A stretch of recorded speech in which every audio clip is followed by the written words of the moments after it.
এখন আমরা আমাদের অনুষ্ঠানে পরবর্তী বক্তব্য এর জন্য ডেকে নেব নবম শ্রেণীর ছাত্র মাসুদুর রহমানকে। মাসুদুর রহমান আমাদের সামনে সবচেয়ে বড় গুনাহ শিরক সম্পর্কে আলোচনা করবে ইনশাআল্লাহ।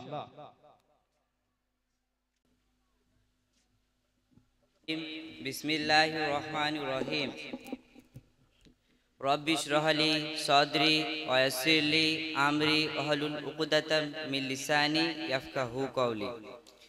সর্বপ্রথম প্রশংসা জ্ঞাপন করি সেই মহান রব্বুল আলামিনের প্রতি, যিনি আমাদেরকে সৃষ্টি করেছেন, এবং শত শত দরুদ ও সালাম বর্ষিত হোক সেই মহান মানবের প্রতি, যার উদ্যোগে ইসলাম আজ সারা বিশ্বব্যাপী প্রচারিত। দূর দূরান্ত থেকে আগত অতিথিবৃন্দ এবং আমার মাথার মুকুট শিক্ষক মণ্ডলী ও আমাদের শ্রদ্ধেয় সম্মানীয় সম্পাদক মহাশয় সহ সকলকে আজকের এই অনুষ্ঠানে স্বাগত জানাই। আসসালামু আলাইকুম ওয়া রাহমাতুল্লাহি ওয়া বারাকাতুহু। সকলের ওপরে মহান আল্লাহ তাআলার শান্তি বর্ষিত হোক। আজকে আমার বক্তব্যের বিষয় সবচেয়ে বড় গুনাহ সম্পর্কে। আমি আপনাদের প্রশ্ন করতে চাই, সবচেয়ে বড় গুনাহ কোনটি? হ্যাঁ, সবচেয়ে বড় গুনাহ হলো শিরক। তাই আজ আমার বক্তব্যের বিষয় শিরক। এই পৃথিবীতে যত পাপ আছে তার মধ্যে সবচেয়ে গুরুতর পাপ বা পাপের জগতের সবচেয়ে বড় পাপ হলো আল্লাহর সঙ্গে কোনো কিছুকে সমকক্ষ নির্ধারণ করা। যে আল্লাহ আমাদের সৃষ্টি করেছে, যিনি আমাদের প্রতিপালক, যার দয়া অনুগ্রহ ছাড়া আমরা এক মুহূর্ত বাঁচতে পারি না, আমরা যদি তাঁর ওই সৃষ্টি কোনো কিছুর সঙ্গে তাকে সমকক্ষ নির্ধারণ করি, তাহলে তার চেয়ে বড় অপরাধ আর কি হতে পারে? সেজন্য তো আল্লাহ তাআলা কুরআনের মধ্যে জানিয়ে দিচ্ছেন, সূরা আন-নিসা 48 নম্বর আয়াত, নিশ্চয়ই যে আল্লাহর সাথে শরীক করে আল্লাহ তাকে ক্ষমা করেন না, তিনি ক্ষমা করেন এছাড়া অন্যান্য পাপ যার জন্য তিনি চান। আর যে আল্লাহর সঙ্গে শরীক করে সে অবশ্যই মহা পাপ রচনা করে। এর পরপর আব্দুল্লাহ ইবনে মাসউদ রাদিয়াল্লাহু তাআলা আনহুর একটি হাদিস থেকে আমরা জানতে পারি, তিনি বলেন, আমি রাসূল সাল্লাল্লাহু আলাইহি ওয়াসাল্লামকে জিজ্ঞাসা করলাম, হে আল্লাহ রসুল, সবচেয়ে বড় গুনাহ কোনটি? তিনি বললেন, তুমি আল্লাহর সঙ্গে কোনো কিছুকে সমকক্ষ নির্ধারণ করবে অথচ তিনি তোমাকে সৃষ্টি করেছেন। বুখারী 6001, মুসলিম 86 নম্বর হাদিস।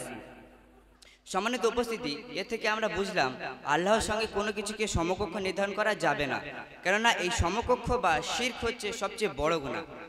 এখন আল্লাহর সঙ্গে সমকক্ষ নির্ধারণ করা বলতে আমরা কি বুঝি?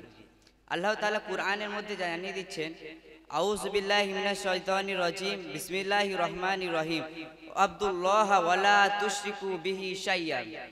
অর্থাৎ তোমরা ইবাদত করো আল্লাহর, তার সঙ্গে কোনো কিছুকে সমকক্ষ নির্ধারণ করো না। সূরা আন-নিসা 36 নম্বর আয়াত। কুরআনের মধ্যে এরকম বহু আয়াত এসেছে যেখানে আল্লাহ তাআলা আমাদেরকে বারবার সতর্ক করে দিয়েছে আমরা যেন শুধুমাত্র কেবলমাত্র একমাত্র ইবাদত আল্লাহর করি, তার সঙ্গে কোনো কিছুকে সমকক্ষ নির্ধারণ না করি। এখন আমরা যারা এখানে উপস্থিত আছি তারা তো সকলে বলবে, আমরা তো আল্লাহর ইবাদত করি, তার সঙ্গে কোনো কিছুকে সমকক্ষ নির্ধারণ করি না। আমি তাদেরকে প্রশ্ন করতে চাই, কয়জন আমরা 5 ওয়াক্ত নামাজ পড়ি?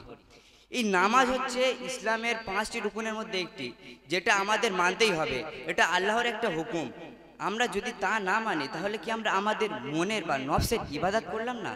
আর এটাই তো শিরক। সম্মানিত উপস্থিতি, আপনি আল্লাহর নির্দেশ না মেনে আপনি মনের নির্দেশ মানছেন, তার অর্থ কি? আপনি মনের ইবাদত করছেন। রাসূল সাল্লাল্লাহু আলাইহি ওয়াসাল্লাম বলেন, আদ-দুআউ হুয়াল ইবাদা, যার অর্থ হচ্ছে দোয়াই ইবাদত। সম্মানিত উপস্থিতি, আজকে সমাজের মুসলিমরা কি আল্লাহ ছাড়া অন্য কারোর কাছে দোয়া করছে না বা দোয়া চায় না? যে আল্লাহ আমাদের সৃষ্টিকর্তা, প্রতিপালক, যার অনুগ্রহ ছাড়া আমরা এক মুহূর্ত বাঁচতে পারি না, যার কাছে কোনো কিছু চাইলে পাওয়া যায়, আমরা হতভাগারা তাঁর কথা ভুলে গিয়ে বড় বড় বাবাদের কাছে দোয়া করি বা চাই। এটা কি শিরক নয়? জেনে রাখুন, যে ব্যক্তি শিরক করে তাকে মুশরিক বলে, আর এই শিরক হচ্ছে পাপের জগতের সবচেয়ে বড় গুনাহ। আসুন দেখে নিই কুরআন এবং হাদিস মোতাবেক মুশরিকের কি কি শাস্তি রয়েছে। প্রথম শাস্তি, আল্লাহ তাআলা শিরকের গুনাহ ক্ষমা করেন না যদি না সে ব্যক্তি আল্লাহর কাছে তওবা করে ফিরে আসে, যদিও বা সে রোজা রেখে থাকে, নামাজ পড়ে থাকে, এমনকি হজ করে থাকে। আল্লাহ তাআলা কুরআনের মধ্যে জানিয়ে দিচ্ছেন, সূরা মাইদা 88 নম্বর আয়াত, নিশ্চয়ই যে আল্লাহর সাথে শরীক করে আল্লাহ তাকে ক্ষমা করেন না।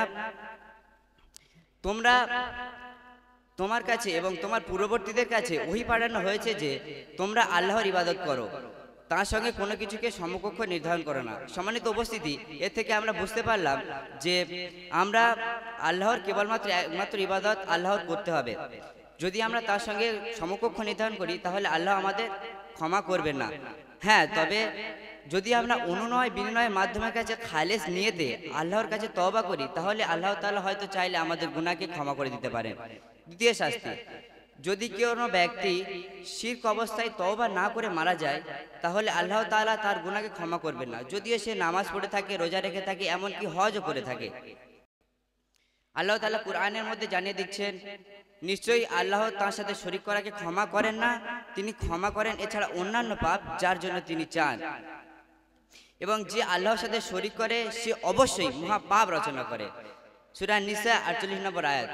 সম্মানিত উপস্থিতি, এর থেকে আমরা বুঝতে পারলাম যে আল্লাহর সঙ্গে কোনো কিছুকে সমকক্ষ নির্ধারণ করা যাবে না।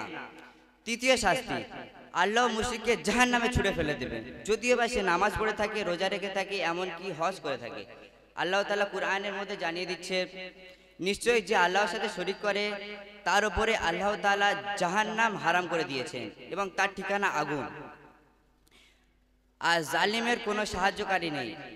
সম্মানিত উপস্থিতি, যে আল্লাহর সাথে সমকক্ষ নির্ধারণ করে সে তো অবশ্যই জালিম।